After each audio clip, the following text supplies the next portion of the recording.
Ketika kita jadi editor tuh kita harus mencintai materinya biar dekat. Kalau nggak suka gimana? Cinta tuh nggak bisa dipaksakan. Asik. Iya sih Nas, karena semakin gue berjarak, semakin gue nggak bisa berbuat sesuatu sama materi itu. Lu inget nggak Yan pengalaman ngedit film yang paling susah? Ada yang menurut gue recto verso. Recto verso tuh yang lo dapet Piala Citra. Iya sama Kang Kesa. Berdua ya Berdua, ngeditnya? iya. Itu bukan 15 draft tapi 15 versi. Hah? Tapi kalau challenge sesulit itu pas lihat hasilnya pasti happy ya? Puas. Waktu itu pas premiere, pas selesai gue sama Kang Kesa pelukan sih.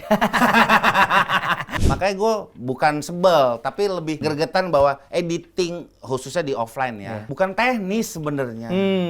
Kita lebih ke masalah pemikiran, analisa cerita, analisa karakter. Emang ada yang bilang itu pure teknis? Iya.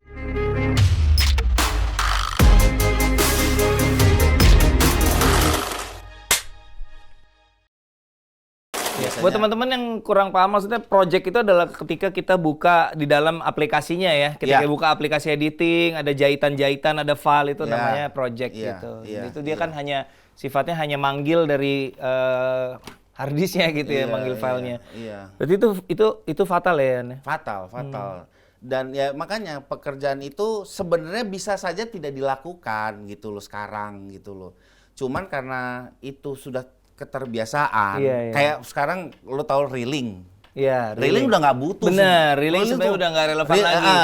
Secara garis, secara metode reeling itu kan sebenarnya karena dulu film pakai can di bioskop hanya bisa sepanjang 20 menit. 20 menit. Jadi kalau filmnya, makanya kalau teman-teman nonton Janji Joni itu ya itu dia yang bawa kaleng, nganter gitu. kaleng gitu. Bahkan kadang-kadang teman-teman pernah dengar cerita dari Arfian kan dulu nganter reel juga. Oh iya. Arfian DP kita dulu. Oh iya. Ya di OP-nya Teka-Teki Tika sama Cek Toko Sebelah 2, teman-teman ntar kapan-kapan gue ajak sini orangnya.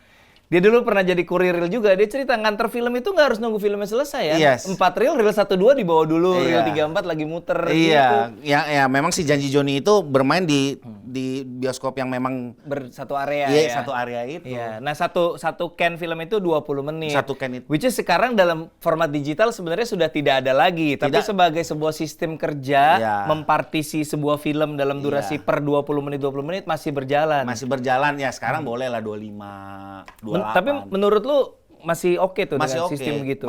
Masih oke. Kenapa nggak kalau dibikin semua bablas satu reel doang, kenapa emangnya? Satu film utuh gitu, nggak usah dibagi partisi. Ya pilihan kalau itu sekarang. Menurut gue sih pilihan. Karena kadang-kadang kan capek juga kan kita lagi misalkan sound design, lagi mixing gitu loh. Tiba-tiba gelondong terus kan kita butuh kita punya patokan, satu reel dulu nih kita selesaikan gitu loh. Berarti buat ini juga ya, psikologis juga ya, kayak at least reel 1 udah beres. Ada rasa itu juga. Dan mungkin buat manajemen kerja kalau ada yang udah harus dioper ke departemen lain, lo udah ngerjain reel 4, misalnya reel 1 udah bisa mulai di mixing audionya gitu, something bisa kayak gitu juga ya. Walaupun risky ya, tiba-tiba diubah. Tapi kalau bisa sih jangan, kalau bisa picture lock dan kita baru reeling. Gitu ya, picture lock dulu baru reeling, jangan diparalelin. Jangan diparalelin. Oke, tadi dari manajemen data, terus ke assembly. Assembly itu ngapain ya? Ya menyusun sesuai skenario, ya kan.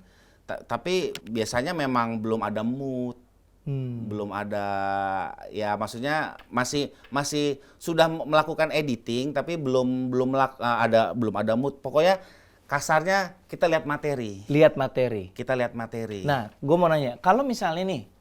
Ini kan asisten yang ngerjain kan biasanya proses ini kan. Misalnya direkturnya tipe direktur yang shotnya banyak. Nah gimana cara dia memilih shot yang mana untuk dipilih untuk di assembly itu berdasarkan instingnya dia berarti. Di situ makanya lo bilang dari sejak jadi asisten lo udah merasa itu editor gitu. Iya. Ya mungkin ya beberapa editor nggak tahu ya caranya gimana. Tapi gue menurunkan cara kerja itu. Yang diajarkan dari zaman gue asisten. Sampai sekarang gue terus menurunkan cara kerja itu terhadap tim gue gitu, terhadap asisten juga gitu loh. Jadi belum ada mood tuh maksud lo kayak misalnya ada yang dirasa contoh pacingnya dragging nih, biarin aja dulu. Biarin dulu. Shotnya panjang banget, biarin aja dulu. Biarin dulu. Nah habis itu otomatis gue udah baca skenario dulu. Setelah mau nonton SNM itu gue udah tahu skenarionya dulu. Dan asisten juga baca nggak? Baca. Semua harus baca. Harus baca. Dan biasanya ketika baca kan kita sudah berimajinasi, Nas. Iya, Ya kan? iya. Film ini mau dibawanya ke arah mana secara mood itu biasanya. Nah, setelah kita lihat assembly-nya, udah kita tonton, ya udah, terus gue paling abis itu diskusi sama asisten. Nah, biasa ada 2 nih. Biasanya bisa langsung gua langsung terjun langsung dari assembly. Dari assembly langsung lo edit jadi draft 1 gitu ya kan, dengan cara kerja simultan juga. Misalkan, oke, opening gue kerjain dulu, lo kerjain dulu ke belakang deh. Oke, karena itu mood ya Iya, openingnya. opening gue kerjain dulu, asisten kerjain ke belakang dulu. Nah, tapi dari assembly itu gue udah ngobrol, coba kumpulin musik-musik yang arahnya kayak gini. Mungkin folk, lebih ke arah gitar, I see. lebih ke arah ini, coba kumpulin sebanyak-banyaknya. Biasanya sih gitu. Berarti jadi editor tuh banyak ya skill yang dibutuhin ya. Harus ngerti, harus peka, harus peka, sensitif. Iya, ngomongin di luar skill editing nih harus peka, harus punya taste musik yang bagus juga. Iya, iya, Nas. Referensi perbendarahan musiknya harus banyak gitu. Kalau enggak dia ngemusikin adegan itu lagi moodnya. Iya. Makanya gue bukan sebel, tapi lebih ya gregetan bahwa editing khususnya di offline ya, yang memang membentuk struktur bukan teknis sebenarnya, gitu loh. Bukan teknis, kita lebih ke masalah pemikiran, analisa cerita, analisa karakter. Emang ada yang bilang itu pure teknis? Ya selama ini kan dibahas editing teknis, editingnya gitu loh, lebih ke arah situ. Iya, gitu iya, loh. iya. Padahal menurut lu itu yang justru bagian yang nomor sekiannya Iya, itu ya. lebih ke situ sih, Nes. Lebih apa ya, itu yang gue bilang tadi, tiba-tiba gue ya ini karakternya begini, gue pernah ngalamin gak ya? Iya. Gitu kayak salah satu contoh gue ngedit Dilan gitu. Gue manggil memori gue waktu SMA. Gue pernah di telepon umum gue. Waktu SMA? Iya, gitu loh. Gue panggil semuanya waktu itu. Iya, di telepon umum tuh begini. Terus dulu pacaran tuh takutnya didengar sama orang tua tuh begini. Itu rasa-rasa itu yang kita panggil sih, Nes. Padahal lu bukan, maksudnya ngomong kasar, padahal materi itu udah jadi juga, lu nggak akan bisa ngedirect aktornya juga gitu. Iya, Tapi lu iya. tetap berusaha untuk merecall itu semua ya. Ya karena kan gue juga harus memberi rasa itu, Nes. Ya kan, memberi rasa itu dan orang harus percaya kan juga terhadap situasi itu. Gue mau nanya deh, kalau lu gimana ya ini jadi lu gitu? Lu udah punya rasanya dan kemudian lu udah kebayang banget nih scene ini kan, itu kan based on script kan? Iya. Wah, scene ini harus tiba-tiba pas lu terima materi beda banget shot-shotnya dari kepala lu tuh gimana rasanya? Kayak off balance gitu nggak sih, langsung aduh gimana ya, kok rasa yang gue cari sama sekali nggak ada nih, beda banget sama treatment sutradaranya. Ada momen-momen kayak gitu? Ada. Ya bedanya ke arah mana dulu, Nes. Kalau ke arah lebih bagus ya lebih menantang lagi. Oke, ya misalnya treatment moodnya beda, misalnya lu bayangin misalnya tadi telepon umum gitu, lu bayangin ada shot segini tiba-tiba manteng dari lebar gitu. Orangnya cuk satu shot, cuk kayak telepon, nggak ada close up gitu. Itu kan pasti kan mood lu kan berubah banget nih dari yang gue bayangin gitu. Iya, benar. Pasti ada. Cuman gue punya satu prinsip bahwa ketika kita jadi editor tuh kita harus mencintai materinya biar dekat. Kalau nggak suka gimana, kan nggak bisa, cinta tuh nggak bisa dipaksakan. Asik. Iya sih, Nas. Tapi semakin lo berjarak sama materi itu, semakin lo susah untuk mempuzzle itu materi gitu. Oke, ini susah banget nih pekerjaan ini, repot banget.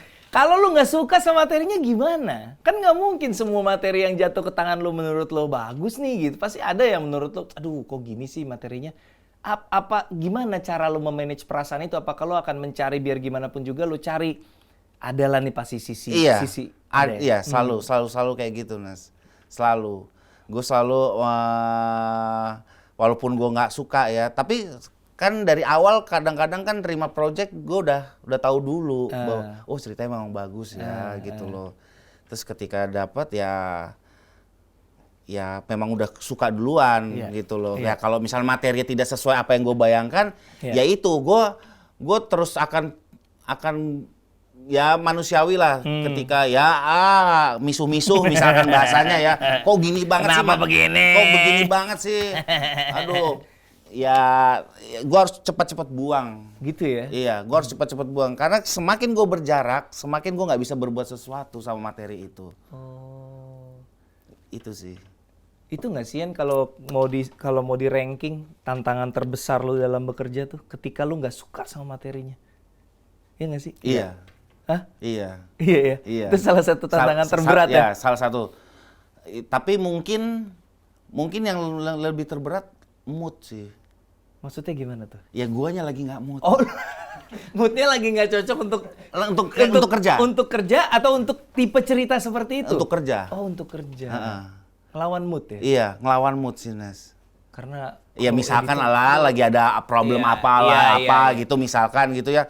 Apa ya gue biasanya ninggalin dulu lah. Iya. Ninggalin bukan meninggalin berhari-hari enggak. Entah nonton, ya kan? Entah ngobrol, entah nonton YouTube lah sesimpel itu gue. Iya. Untuk ini refresh lagi. Iya, soalnya pekerjaan editor tuh apalagi kalau udah mau deadline ya udah duduk seharian gini aja ya. Iya. Otak pegel ya. Tapi ketika mood, wah itu bisa. Tapi kalau nggak mood, satu scene aja bisa 6 jam lah. Oke, assembly, kemudian lu bikin draft 1. Draft 1. Nah, present lah ke produser sutradara. Kadang-kadang dari assembly udah di present juga untuk mastiin semuanya udah lengkap ya. Iya. Apa inget nggak Yan pengalaman ngedit film yang paling susah? Coba lu inget-inget. Kayaknya challenge-nya gede banget gitu. Tapi bukan karena faktor konflik atau drama ya, tapi karena faktor faktor kreatif, faktor teknis gitu. Apa yang bikin project kalau itu yang sendiri ada 99 Cahaya di Langit Eropa. 99 Cahaya di Langit Eropa. Itu yang si Acha Septriasa ya, Iya. MD kalau nggak salah ya. Enggak, itu Maxima. Maxima. Iya, kenapa? Kenapa susah? Susah. Pertama Yang ada Hanal Rashid ya? ya itu kan menceritakan sejarah Islam di Eropa, ya kan. Iya. Terus banyak sejarah gedung-gedung, sejarah-sejarah. Terus gue mikir, ini kalau gue ngeditnya secara biasa aja nih kayak tontonan dokumenter. Iya, kayak hampir kayak gitu walaupun di dalamnya ada drama ada fiksi gitu maksudnya. Ya itu sih tantangan gue gimana cara merangkai secara sejarahnya dapat tapi secara filmnya juga dapat itu. Itu yang sendiri. Karena kalau terlena sama si visual gedung-gedung bersejarahnya itu dia terlalu dominan ya. Dan film itu akan bisa melar karena bercerita terus misalkan dari dia jalan, menceritakan yuk kita ke sini, Nah, terus habis itu nextnya cuma lihat-lihat doang. Cuman lihat-lihat doang gedung-gedung itu. Nah, gue banyak melakukan hal-hal yang gue bikin semi montase. Jadi lagi bercerita si bangunan sejarah itu udah gue tempel di atasnya penceritaan itu gitu. Hal-hal itu sih merangkai itunya. Iya. Itu inisiatif lu yang tidak ada di skenario sebenarnya ya. Nggak ada di skenario. Kalau yang tandem ada yang menurut gue salah satu juga belajar juga di itu Recto Verso. Recto Verso tuh yang lo dapat Piala Citra. Iya sama Kang Kesa. Berdua ya ngeditnya. Iya, itu berdua ngeditnya. Itu bukan 15 draft tapi 15 versi. Hah? Tunggu sebentar. Recto Verso itu kan omnibus ya? Iya. Omnibus berapa cerita tuh? 5 cerita. cerita. Sorry, gue mau nanya dulu sebelumnya, gue masih awam. Ketika lu punya omnibus 5 cerita, ini tuh terpisah-pisah atau harus ada mood yang berkesinambungan? Waktu awal kali itu project itu datang, itu berdiri sendiri. Jadi lu nggak perlu pikirin kesinambungan mood antar, tapi pas lagi berdiskusi, Marcella, produser dan sutradara salah satu judul di Recto Verso Marcella Zalianty ya? Marcella Zalianty bilang, gimana cerita ini bisa digabungin nggak ya? Itu pas itu gue lihat-lihatan sama Kang Kesa. Ya lihat-lihatan itu bertanya bisa, tapi ada challenge. Betul. Challenge. Kita lihat yuk gitu waktu itu. Jadi waktu itu ada asisten 5 menyelesaikan satu filmnya masing-masing.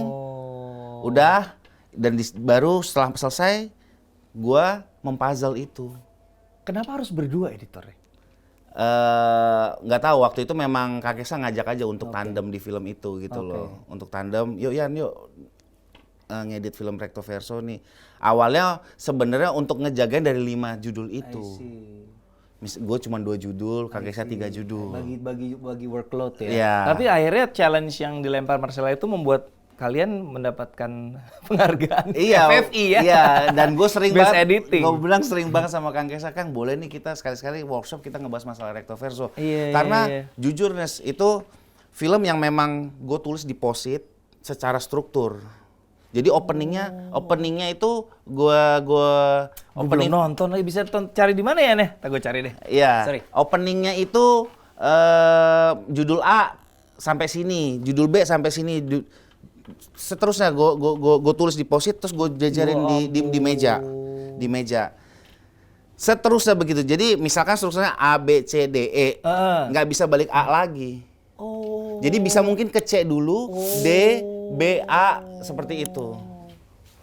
Dan itu iya, dan itu setelah ada FGD berapa kali, pokoknya gue inget ada 15 versi, bukan 15 draft ya. 15 versi. Iya. Kalau draft kan berarti ya cuman fine tuning lah dari draft sebelumnya. Iya. Kalau ini 15 versi jahitan gitu ya. ya. 15 versi jahitan. Itu salah satu challenge banget sih waktu itu. Sampai berapa bulan gitu. Itu PH-nya apa ya? PH-nya Marcella waktu itu. Keana kalau nggak salah. Oke, Recto Verso. Recto Verso. Itu dari bukunya Dewi Lestari ya? Iya. Iya. Bukunya gue baca ya, filmnya tuh gue belum nonton tuh Recto Verso. Dan tantangannya kan di setiap filmnya masing-masing babaknya beda-beda, Nas. Itu yang jadi ini. Nah, gue mencari film yang terkuat apa nih? Dari 5 itu. Dari 5 itu untuk misalkan jadi jangkarnya. Iya, itu membuat openingnya lagi secara opening itu dari kelima film itu dan membuat endingnya untuk menutup si filmnya itu. Tapi kalau challenge sesulit itu pas lihat hasilnya pasti happy ya. Puas. Waktu itu pas premiere pas selesai gua sama Kang Kesa pelukan sih. Bisa juga kita selesai. Itu pertama kali pelukan di premiere gara-gara. Iya, maksudnya wah bisa juga ya selesai ya gitu loh. Dan teman-teman di situ positif lah waktu itu. Iya, 2013 tuh ya, Nah. Iya. Kalau film sendiri salah satunya itu tadi yang gue sendiri ya 99. Tapi masing-masing film punya tingkat kesulitan masing-masing sih, Nes. Iya. Apalagi misalnya yang unik gitu, yang agak beda gitu projectnya dari segi editing, yang membuat lo harus belajar sesuatu yang baru lagi, inget gak? Ya setiap film sih belajar pasti beda. Pasti beda-beda sih, Nes. Walaupun bentuknya misalnya sesama drama, tapi menurut gua menemukan problem-problem baru. Oke, Yan. Yes. Sebelum kita masuk ke pertanyaan terakhir, gua ada sesuatu buat lo. Ntar ya. Apa nih? Door prize, hadiah voucher parkir di bawah. Coba lo ambil satu. Ini ada banyak pertanyaan-pertanyaan random. Ada yang kaitannya sama karir, kehidupan pribadi, macam-macam. Coba. Lo apa tuh? Kapan terakhir kali lo nangis? Gue rasa kalau Lian gampang, dia kalau ngedit kalau dapat rasanya pasti nangis ya. Tapi kapan terakhir kali lo nangis? Nangis. Apapun lah, nangis apapun. Ngedit Cek Toko Sebelah 2. Oh iya? Iya. Pas adegan mana tuh, Yan? Pas adegan di pantai. Adina Wirasti. Oh, Adina Wirasti flashback ya. Iya itu. Itu terakhir kali nangis. Iya. Karena ada kenapanya ya ada yang relate sama gua. Sama kehidupan pribadi ya. Kehidupan pribadi. Kalau kayak gitu tuh ganggu mood nggak sih, Yan? Maksudnya lu lagi pengen kerja, tiba-tiba ada sesuatu yang dekat terus lu jadi nangis beneran tuh, jadi mau kerja lagi tuh susah gitu moodnya. Gitu, ya, yang nggak sampai kalau hubungannya sama cerita biasanya nggak terlalu mengganggu. Ya, gue butuh tenang sedikit. Gue coba lagi karena ini yang harus gue keluarin juga nih. Iya, lo energinya lo lempar balik ke dalam filmnya ya. Iya. Menarik. Itu. Terima kasih jawabannya. Salaman gue mau ngambil kertas. Oh. Gue ngambil kertas jadi salaman. Salaman juga nggak apa-apa. Nggak apa-apa kan? Salaman juga nggak apa-apa. Nggak apa-apa loh. Salaman juga nggak apa-apa. Ya kan? Ada tips nggak buat teman-teman yang tertarik sama profesi ini, mulainya dari mana kira-kira? Magang dulu, cari editor yang buka tempat magang, langsung praktek, atau apa skill yang harus dipelajarin dulu gitu-gitunya, Yan? Ya buat gue sih kalau misalkan mau khususnya ke film ya, storytelling ya, apa namanya ya, maksudnya magang dulu sih. Sebenarnya maksudnya lo kejar siapa, lo lagi mau belajar sama siapa. Apalagi sekarang kan gampang kan, bisa DM lewat Instagram tiba-tiba gitu kan. Kalau zaman dulu gue susah banget, Nes. Iya kan, nyari teleponnya, udah sekalinya ketemu, nunggu dulu 3 jam ya kan, karena editornya, karena dulu kan ngedit belum di rumah masing-masing, Nes. Masih disewain studio, jadi pakai waktunya itu. Ya dulu lebih sulit lah. Iya. Sekarang lebih gampang, menurut gue sih lebih enak ya. Ya banyak sih teman-teman sekarang DM gitu, mau magang dari isi, dari mana kayak gitu. Dan lu open ya? Open. Jadi kalau teman-teman pengen magang di, nggak salah lah kalau magang di tempat Rian ya. Project-projectnya juga pasti project-project yang menarik dan besar film-filmnya. Mungkin bisa belajar langsung dari Rian. Silakan DM aja di Instagramnya Rian. Instagramnya Rian, tolong Pak Produser taruh. Bu Produser tolong taruh. Tolong taruh di sini Instagramnya Rian, biar teman-teman yang mau magang bisa langsung DM Rian aja ya. Siapa tahu ada lowongan ya. Bisa. Tapi yang terpenting lagi kan sebenarnya terlepas dari tadi lu bilang ya, teknis ngedit itu gampang dipelajarinya, tapi yang terpenting adalah gimana menajamkan kepekaan itu ya, Nek. Iya. Gimana tuh caranya, Yan? Biar lo melatih kepekaan tuh gimana menurut lo, buat yang muda-muda nih yang baru mau belajar nih? Ya, lo nggak boleh, lo harus bersosialisasi. Harus bersosialisasi. Harus bersosialisasi ya kan, pandai bergaul, sensitif sama hal-hal di sekitar lu gitu loh. Gue sering ngasih tahu juga ke tim-tim gitu. Maksudnya bukannya kita mau kepo atau apa, tapi salah satu contoh, lo lagi naik motor, wah hujan, berhenti di halte. Lo boleh lah sekali-sekali merasakan apa yang ada di sekitar lo ketika lo lagi neduh gitu loh. Ada yang pacaran, ada yang lagi ini, ada. Nah itu membuat gue tuh bisa mempertajam hal-hal itu gitu loh. Mirip ya nih, maksud gue ketika lu ngomongin soal penulisan juga gue sering ngomong hal yang sama gitu. Kepekaan lu sama sekitar kita tuh harus melatih. Kadang-kadang ada banyak hal yang terjadi di sekitar kita karena, terutama sekarang karena kita udah lihat HP melulu ya. Jadi nggak ngeh gitu. Sebenarnya ada banyak hal yang kita bisa observe dan kita jadiin referensi atau membuat, oh ada ya orang yang kayak gitu misalnya gitu. Bener. Ya kan kita nggak ngalamin, terkadang ada teman yang lagi curhat, ya kan, teman gue pernah curhat nih hal-hal seperti ini gitu loh, ya kayak gitu sih. Jadi bersosialisasi, mengamati sekitar, sensitif terhadap ya segala hal lah gitu loh, ya kan. Terus jangan menutup diri terhadap hal-hal, misalkan gitu, gue hal paling simpel juga musik gitu, lo boleh suka rock, tapi lu jangan menutup.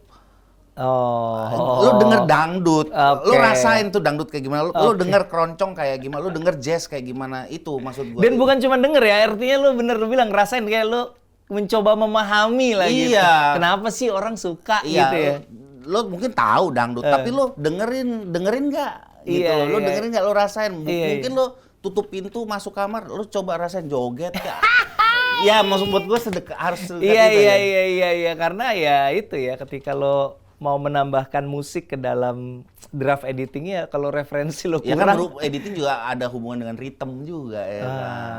Iya. Itu sih. Iya. Menarik banget teman-teman ya, obrolan sama Rian.